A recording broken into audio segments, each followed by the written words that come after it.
माधवी का स्वयंवर हो रहा है, साथ ही साथ क्या है, गालव का दीक्षांत समारोह भी हो रहा है। बड़े बड़े राजा और महाराजा लोग इस स्वयंवर में भाग ले रहे हैं। 800 अश्वमेधी घोड़े मांगकर आपने गालव की ही परीक्षा नहीं ली। तापास गालव से मिलते हैं तो देखते ही तापास को गालव कहता है कि तुमने माधवी को देखा है?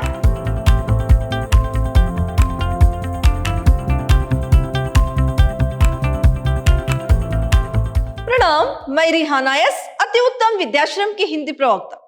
मेरे बीसीए के फोर्थ सेम के जितने भी विद्यार्थी हैं, जो आपके लिए इस सेम माधवी जो नाटक है उसका जो तीसरा अंक है और उसी में जो तीसरा दृश्य है उसके बारे में मैं आज आपको जानकारी दूंगी। पिछली कक्षा में आपको जो माधवी नाटक है यहां तक हो गया था, अंक तीसरा दृश्य 2 में, कि जो माधवी है यानी 600 अश्वमेधी घोड़े जुटाने के बाद और 200 घोड़ों के लिए बिना बताए गालव को यानी विश्वामित्र के पास आती है और विश्वामित्र को अपने आप को सौंपते हुए कहती है कि जैसे मैंने यानी 3 राजाओं के रानीवास में रहकर जैसे उनकी सेवा की और उनको मुझसे पुत्र लाभ भी हुआ, ऐसे ही मैं आपकी भी सेवा करूंगी। इस तरह से कहते हुए अपने आप को विश्वामित्र के पास सौंप देती है। विश्वामित्र माधवी को क्या है लेते हुए आश्रम के अंदर चले जाते हैं। यहां तक आपका जो माधवी नाटक है उसका तीसरा अंक और दूसरा दृश्य जो है हुआ था। अभी आगे प्रतिज्ञा पूरी हुई, देवियों और भद्र पुरुषों, मुनि कुमार गालव अपनी कठिन परीक्षा में उत्तीर्ण हुए। चारों दिशाओं में उनके नाम की धूम मच गई। आकाश से पुष्प वर्षा हुई। ऋषि विश्वामित्र को अपने शिष्य पर सच्चा गर्व होने लगा। जो कोई उनसे मिलता उसी से उनकी प्रशंसा करते। उधर दानवीर ययाति अपनी बेटी का स्वयंवर रचा दिया। चुन ले जिसे माधवी अपना वर चुनना चाहती है। ययाति सभी से यही कहते, विश्वामित्र ने गालव की नहीं मेरी परीक्षा ली है और मैं पूर्णतः उत्तीर्ण हुआ हूं। यह स्वयंवर भी महायज्ञ के समान है। वे सभी से कहते, हमने राजपाट त्याग दिया तो क्या, इस अवसर पर जैसा ठाट राजासी ठाट हमारे आश्रम में है वैसा किसी राजधानी में नहीं होगा। जब माधवी अपने आप को 200 घोड़ों के लिए विश्वामित्र को सौंप देती है तब गालव की प्रतिज्ञा पूरी हो जाती है। अब क्या है, गालव की जो प्रतिज्ञा पूरी हो गई तो क्या है, आकाश से पुष्पों की वर्षा होने लगती है। देवता भी क्या है अब खुश हो रहे हैं। फिर यहां पर जो चारों दिशाओं में क्या है उनके नाम की धूम मच जाती है। यानी यहां पर विश्वामित्र और गालव किस तरह से उनके यानी गुरु दक्षिणा को जुटाया है ये बात चारों ओर फैल जाती है और ययाति की भी प्रशंसा होने लगती है, क्योंकि ययाति ने अपनी बेटी, एकमात्र बेटी को दान में दिया और यानी गालव की जो गुरु दक्षिणा जुटाने का साधन है वो सिर्फ माधवी ही थी। फिर विश्वामित्र जिससे भी मिलते गालव की प्रशंसा करते और अपने जो गालव शिष्य है उस पर सच्चा गर्व क्या है विश्वामित्र को होने लगा। इधर ययाति जो है वो क्या है, ययाति सभी से जो भी ययाति से मिलने आते उनसे कहते कि क्या है, विश्वामित्र ने गालव की परीक्षा नहीं मेरी परीक्षा ली है और मैं इस परीक्षा में पूरे तरीके से पूर्ण उत्तीर्ण हुआ। और फिर वो कहते कि ययाति क्या है राजपाट को त्याग दिया, लेकिन आज भी राजाओं जैसी ठाट उनके पास। फिर क्या है, ययाति महाराज माधवी का स्वयंवर रचा रहे थे और माधवी जिसे उसके मन में इच्छा है उसे वर चुनने के लिए क्या है, ये स्वयंवर का आयोजन ययाति ने किया था। जो इस तरह से स्वयंवर रच रहा था आश्रम में, यहां पर राजमहल से भी ज्यादा ठाठ क्या है, राजमहल जैसा ठाठ जो है वो ययाति के आश्रम में मचा हुआ था। यानी ययाति के आश्रम में वैसा ही ठाठ देखने को मिल रहा था, क्योंकि आज जो है यहाँ पर ययाति जो है अपनी बेटी का स्वयंवर रचा रहे थे, साथ ही साथ गालव का दीक्षा समारोह भी था। आज ययाति के आश्रम में सचमुच बड़ी धूम है। माधवी का स्वयंवर होने जा रहा है, गालव का दीक्षांत समारोह भी यहीं पर होगा। एक पंथ दो काज, इसके बाद माधवी अपना वर चुनेगी, ययाति के मन की चाह पूरी होगी। यहाँ पर आज ययाति के आश्रम में बड़ी धूम मची है, क्योंकि माधवी का स्वयंवर हो रहा है, साथ ही साथ क्या है, गालव का दीक्षांत समारोह भी हो रहा है। फिर जो माधवी के मन में है, यानी जो माधवी जिसे चाहे उसे अपना वर बना सकती है, साथ ही साथ इसके साथ ययाति के मन की जो कामना थी वो भी पूरी हो रही है अपनी बेटी का स्वयंवर को रचाकर।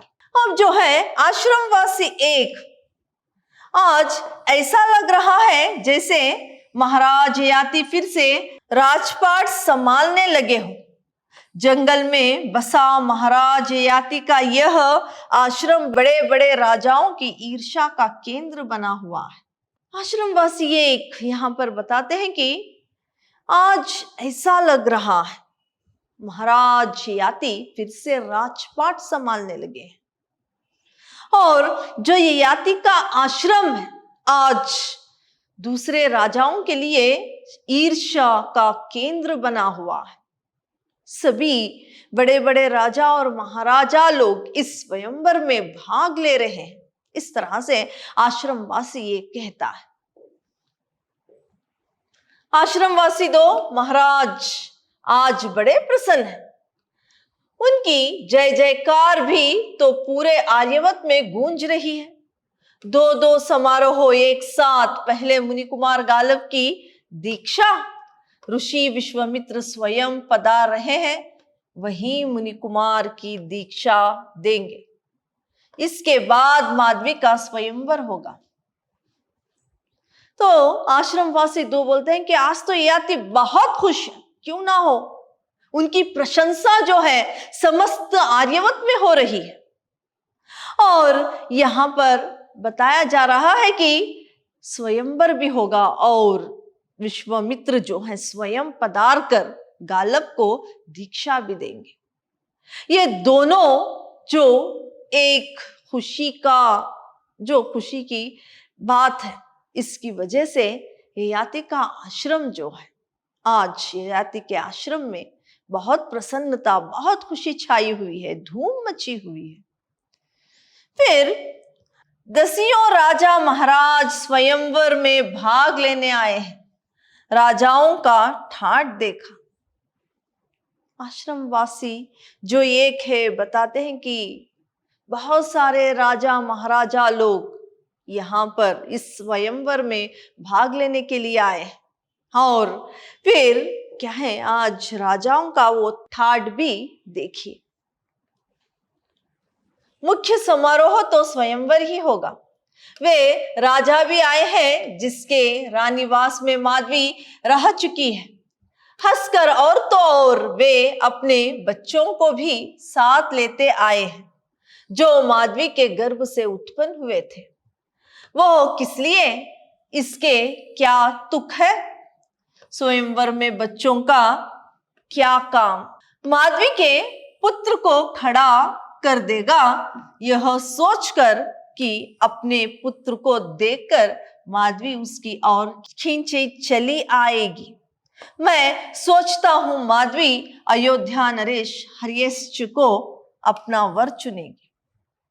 फिर आश्रमवासी एक बताते हैं कि यहां पर वो राजा भी आए हैं जिसके पास माधवी क्या है, उनकी रानीवास में रह चुकी है और उन राजाओं के पुत्रों को भी जन्म दे चुकी है।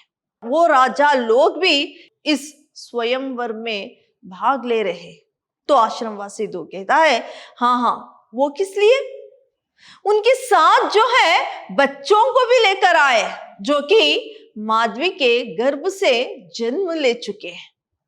तो आश्रमवासी दो कहता है कि हाँ, वो हंसते हुए कहते हैं कि इसलिए वो लेकर आए हैं कि जब उनके बच्चों को, माधवी के सामने बच्चों को खड़ा कर दिया जाए तो क्या है, माधवी अपने बच्चे के मोह में शायद ही उसकी और खींची चली जाए। और ये भी आश्रमवासी दो कहता है कि ऐसा लगता है कि वो अयोध्या नरेश को अपना वर बनाएगी। आश्रमवासी क्यों भला? वो सचमुच माधवी पर मुग्ध है।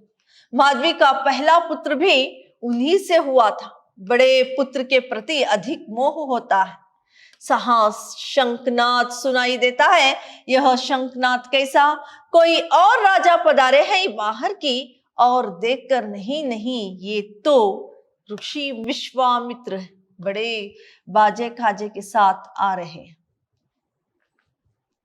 जब आश्रमवासी दो कहता है कि जब माधवी के सामने उसके बच्चे को खड़ा कर दिया जाएगा तो वो क्या है, उस राजा के पास खींची चली जाएगी। तो यहाँ पर एक आश्रमवासी कहता है कि हाँ, ऐसा लगता है कि अयोध्या नरेश को ही वो अपना वर चुनेगी। तो क्योंकि अयोध्या नरेश सचमुच माधवी पर मुग्ध है, साथ ही साथ क्या है, मां को अपने पहले पुत्र से प्रेम अधिक होता है। इस तरह से आश्रमवासी जो दो है वो बताता है। तभी वहां पर शंखनाद, गाजे बाजे की आवाज सुनाई देती है और ऐसा लगता है कि वहां पर राजा महाराजा लोग पधार रहे हो। लेकिन विश्वामित्र क्या है, वहां पर पधारे हुए हैं गाजे बाजे के साथ। वो उनके आने का शोर चारों ओर फैला हुआ है। तभी आश्रमवासी दो, क्यों ये भी स्वयंवर में भाग लेने आए हैं, हंसता है। ऋषियों के मन की ताह कौन पा सकता है। रुचिक ऋषि महाराज गादी को आशीर्वाद देने गए थे।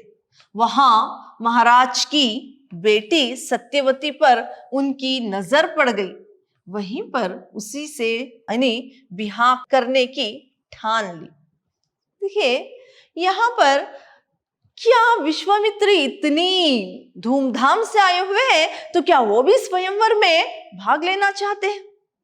तो यहां पर पता चलता है कि ऋषियों की मन की ताह, उनकी गहराई कौन देख सकता है। गादी राजा को आशीर्वाद देने के लिए, गादी राजा को जो है आशीर्वाद देने के लिए विश्वामित्र गए थे। लेकिन उनकी बेटी जो सत्यवती थी उस पर नजर पड़ते ही वहीं से वो उनसे विवाह करके आ गए। तो कौन क्या है ऋषियों के मन की ताह तक, उनकी गहराई तक जा सकता है? वो तो ऋषि जो है बहुत ही रुचिक होते हैं। इस तरह से आश्रमवासी जो एक है वो बताता है। तभी ययाति और विश्वामित्र, ययाति महाराज जो है विश्वामित्र का स्वागत करते हैं और अब विश्वामित्र और ययाति के बीच में बातें शुरू होती है। ययाति, आपका शिष्य परीक्षा में उत्तीर्ण हुआ, महाराज बधाई हो। पहले दिन से ही मुझे विश्वास था कि यह युवक एक साधारण विद्यार्थी ना होकर सच्चा साधक बनेगा। अब ययाति जो विश्वामित्र का स्वागत करते हैं वो बताते हैं कि स्वागत करते हुए, आपका शिष्य जो है परीक्षा में उत्तीर्ण हो चुका है, आपको बधाई हो। इस तरह से विश्वामित्र कहते हैं कि मैं पहले दिन से ही जानता था कि ये जो गालव है ये एक साधारण जो है विद्यार्थी ना होकर एक सच्चा साधक बनेगा। ये मैं जब वो मेरे पास पहले दिन आया था तभी मैं जान चुका था। इस तरह से ययाति से विश्वामित्र कहते हैं। ययाति हंसकर, आपने गालव की परीक्षा तो ली, साथ में मेरी परीक्षा भी ले ली। ययाति हंसकर बताते हैं कि सिर्फ आपने गालव की ही परीक्षा नहीं ली, 800 अश्वमेधी घोड़े मांगकर आपने गालव की ही परीक्षा नहीं ली, बल्कि मेरी भी परीक्षा ले चुके हैं। इस तरह से हंसते हुए विश्वामित्र क्या है, ययाति से कहते हैं। तो यहां पर विश्वामित्र, आपके यश की सुरभि तो देश देशांतरों में फैली है।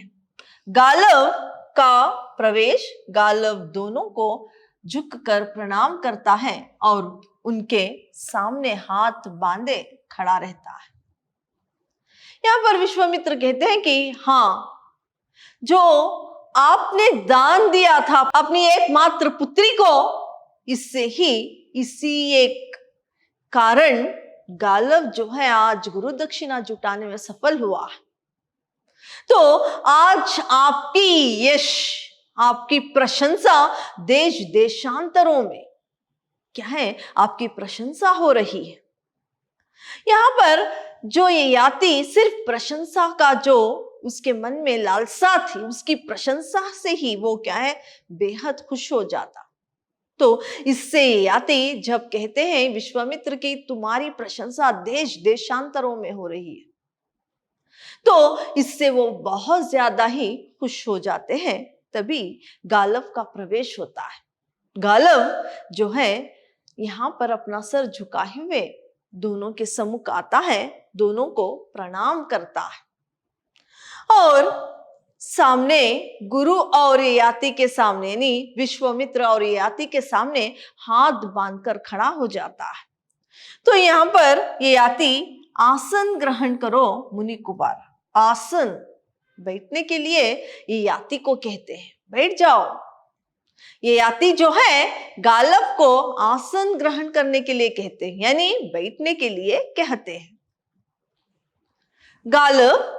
गालव को बैठने का इशारा करते हुए, तुम अब हमारे शिष्य नहीं हो, तुम अब 12 विद्याओं में पारंगत सच्चे साधक हो, एक दिन तुम ऋषि गालव कहलाओगे। विश्वामित्र जो है ययाति जब उसे यानी गालव को बैठने के लिए कहते हैं, तो अब क्या है, विश्वामित्र इनके गुरु भी इशारे से बैठने के लिए कहते हुए कहते हैं कि तुम अब मेरे शिष्य नहीं रहे, बल्कि 12 विद्याओं को तुमने सीखकर सच्चे साधक बन गए हो, तुम मेरे अब शिष्य नहीं रहे। एक दिन तुम जो है ऋषि गालव कहलाओगे, ऋषि गालव कहलाओगे। इस तरह से विश्वामित्र क्या है, गालव से कहते हैं। संचालक का प्रवेश होता है। प्रवेश करते हुए दीक्षा का समय हो रहा है।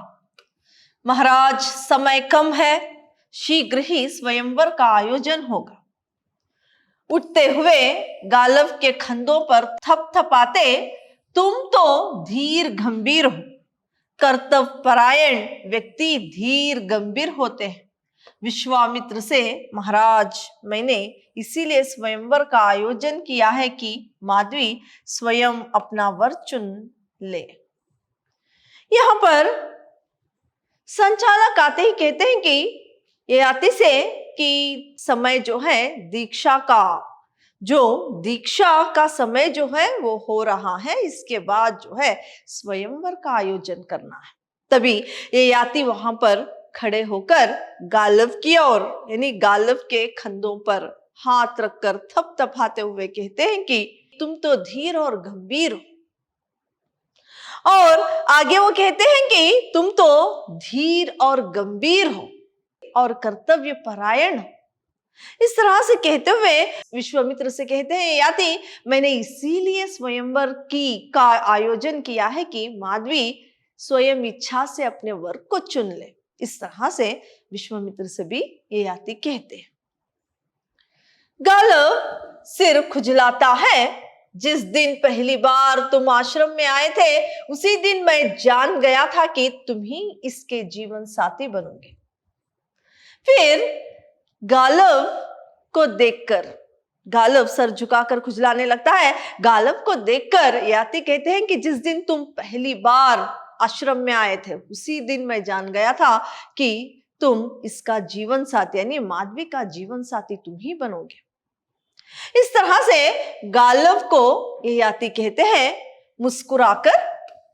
फिर पर उस समय माधवी नहीं जानती थी कि मैं उसका कन्यादान किसी दूसरे प्रयोजन के लिए कर रहा हूं। जब मैं तुम्हारे साथ माधवी को विदा कर रहा था तब वो नहीं जानती थी कि क्या है जो मैं कन्यादान कर रहा हूं किसी दूसरे प्रयोजन के लिए, ये माधवी नहीं जानती थी। लेकिन मुझे मालूम था कि तुम उसके जीवन साथी बनोगे। इस तरह से गालव से याति कहते हैं। गालव की पीठ थपथपाते हुए, आज मैं वास्तव में कन्यादान करूंगा। गालव गुरुजनों के साथ द्वार तक चलता है। विश्वामित्र और याति का प्रस्थान। तब फिर से पीठ पर थपथपाते हुए क्या है, आज वास्तव में मैं अपनी बेटी का कन्यादान करूंगा, इस तरह से कहते हैं। गालव अपने गुरुजनों को द्वार तक छोड़ देता है। फिर वहां से विश्वामित्र और याति प्रस्थान करते हैं। गालव संचालक से माधवी कहाँ है? बड़ी अधीरता से मैं बड़ी देर से उसे ढूंढ रहा हूं, मुझे उससे मिलना है। संचालक से गालव कहते हैं कि बड़ी देर से मैं माधवी को ढूंढ रहा हूं, वो कहाँ है? मैं उससे मिलना चाहता हूं। इस तरह से संचालक से गालव कहते हैं। तो संचालक मुस्कुराता है। यह स्वयंवर के नियमों का उल्लंघन होगा मुनि कुमार, तपास का प्रवेश। संचालक कहता है कि स्वयंवर से पहले माधवी से मिलना नियमों को उल्लंघन करना है, स्वयंवर के नियमों को उल्लंघन करना है। इस तरह से कहते हुए संचालक क्या है, हंसता है। तभी जो गालव के मित्र थे तापास, उनका प्रवेश होता है। तापास, तुमने माधवी को देखा? हंसकर, हाँ, हर बार जब हम मिलते हैं तुम यही सवाल पूछते हो, मैंने उसे नहीं देखा। जब तापास गालव से मिलते हैं तो देखते ही तापास को गालव कहता है कि तुमने माधवी को देखा है? तो यहां पर तापास हंसते हुए कहते हैं कि जब भी तुम मुझसे मिलते हो यही प्रश्न मुझसे करते हो, मैं माधवी को नहीं देखा, मैंने माधवी को नहीं देखा। इस तरह से तापास कहते हैं। मैं उससे मिलना चाहता हूं और यह सज्जन कह रहे हैं कि यह स्वयंवर के नियमों का उल्लंघन होगा, तुम उसे बुला लाओ। तापास, उसे पता तो चले कि मैं पहुंच गया हूं, 1 वर्ष से अधिक समय बीत चुका है, मैंने उसे देखा तक नहीं। जाओ तापास, धैर्य रखो गालव, मुस्कुराकर अब वो भागकर कहीं नहीं जाएगी।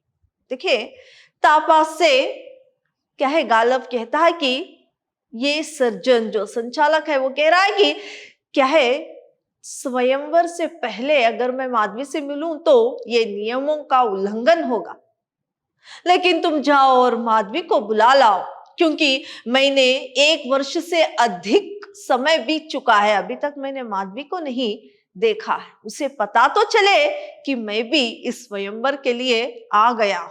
जाओ तापास, उसे ढूंढ कर ले आओ, यानी उसे मेरे सामने लाओ। इस तरह से गालव तापास को कहते हैं। तो तापास कहता है कि धैर्य रखो, हिम्मत रखो, अब माधवी भागकर कहीं नहीं जाएगी, वो यहीं पर आपके सम्मुख आएगी। इस तरह से अपने मित्र से यानी तापास गालव से कहता है।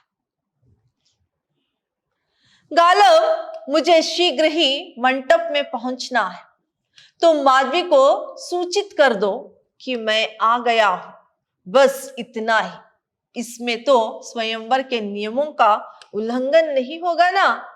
जानता हूं। यहां पर गालव कहता है कि मुझे शीघ्र ही मंडप की ओर जाना है, क्योंकि मंडप में पहले दीक्षा क्या है, उसे गालव को विश्वामित्र से दीक्षा लेनी है। और वो आगे कहता है कि तुम एक बार जाकर माधवी से कह दो कि मैं आ गया। इसमें तो स्वयंवर के नियमों का जो उल्लंघन है वो नहीं होगा ना। जाओ, मैं यहां पर आ गया हूं, इसकी सूचना माधवी को दे दो। इस तरह से तापस को गालव कहता है। तो यहां पर तापस जाता हूं कहकर वहां से प्रस्थान करते हैं। ये जो आपके लिए तीसरा अंक है, उसका मैंने तीसरे दृश्य में कुछ यानी आधा दृश्य किया है। यानी और जो आधा दृश्य है अगली कक्षा में उसकी जानकारी दूंगी मैं। धन्यवाद।